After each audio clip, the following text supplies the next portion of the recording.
اعوذ باللہ من الشیطان الرجیم بسم اللہ الرحمن الرحیم اللہم صلی اللہ محمد وآلہ محمد وجل ولی کا الفرج لا الہ الا اللہ لائق ہے اور اس کے سوا کوئی عبادت کے لائق نہیں. لا الہ الا اللہ جزو ایمان ہے، جزو سلام ہے، یعنی سلام تو پہلے دن سے ہی سلام ہے، اور لا الہ بھی پہلے دن سے ہی لا الہ الا اللہ ہے. سب سے بڑا ذکر، سب سے بڑی تسبیح، سب سے بڑا وظیفہ ہے لا الہ الا اللہ.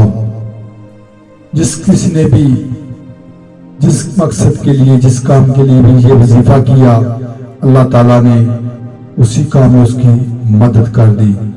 آپ یقین نہیں کر سکتے، آپ تصور نہیں کر سکتے کتنا پاورفل وظیفہ ہے، کتنی پاورفل یہ تسبیح ہے، کتنی طاقت ہے لا الہ الا اللہ کے اندر، اور کتنا یہ فضیلت والا وظیفہ ہے، کتنا پرکشش عمل ہے، اندازہ نہیں کر سکتے. جس نے بھی دل کے ساتھ خلوص نیت کے ساتھ 5 وقت نماز پڑھی اور یہ عمل، یہ کلمہ توحید کی تلاوت کی، اللہ کی قسم وہ اپنے مقصد میں کامیاب ہو گیا.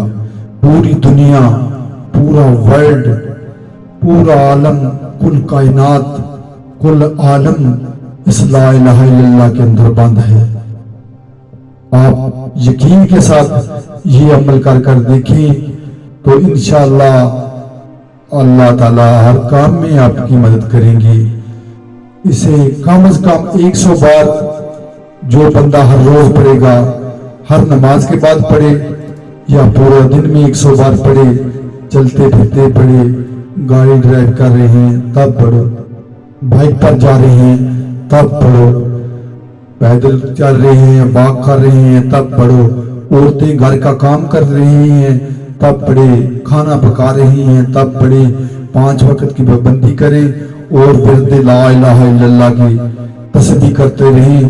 جو بھی کام، جس مقصد کے لیے بھی یہ کام کرو گے انشاءاللہ تعالی اللہ تعالیٰ کی ذات آپ کو اس مقصد میں کامیاب کریں گے. لا الہ الا اللہ اتنا مجرد پاورفل وظیفہ ہے، جس نے بھی جس کام کے لیے بھی اسے 1,24,000 مرتبہ 1.25 لاکھ کی عدد کے مطابق ایک کام کے لیے کرو تو فوراً وہ 1.25 لاکھ مکمل ہوتے ہی یا اس سے پہلے ہی اللہ تعالیٰ آپ کا وہ کام کر دیں گے. 1.25 لاکھ کا عدد 1,24,000 انبیاء تشریف لائے لا الہ الا اللہ کے لیے. امام علی علیہ السلام سے لے کر زمانے کے امام تک بھی لا الہ الا اللہ رہا. پوری زندگی امام علی علیہ السلام نے لا الہ الا اللہ کے لیے گزار دی. اتنا پاورفل اور مجرد وظیفہ ہے، آپ بھی کر کے دیکھیے. خلوص نیت کے ساتھ 100 مرتبہ جو روزانہ پڑھے گا، ایک تسبیح 5 وقت نماز پڑھنے کے ساتھ. ایسا نہیں ہے کہ لا الہ الا اللہ بھی پڑھے اور کسی کا حق بھی کھاتے جائیں. ایسا نہیں ہے کہ لا الہ الا اللہ بھی پڑھے اور جھوٹ بھی بولے. ایسا نہیں ہے کہ لا الہ الا اللہ بھی پڑھے اور ظلم بھی کریں، کسی کا حق بھی کھائیں.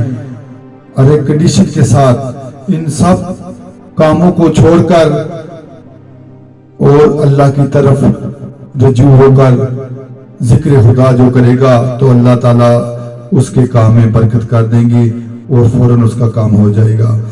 دعا ہے کہ اللہ ہمیں 5 وقت کی نماز پڑھنے کی توفیق عطا فرمائے، برے کاموں سے بچائے، سیدھے راستے پر قائم رہنے کی توفیق عطا فرمائے. اللہ ہمیں اور تمہیں محمد وآل محمد کے بتائے ہوئے اعمال پر عمل کرنے کی توفیق عطا فرمائے. آمین ثم آمین. اللہم صلی اللہ محمد وآلہ محمد وعجل ولیک الفرج.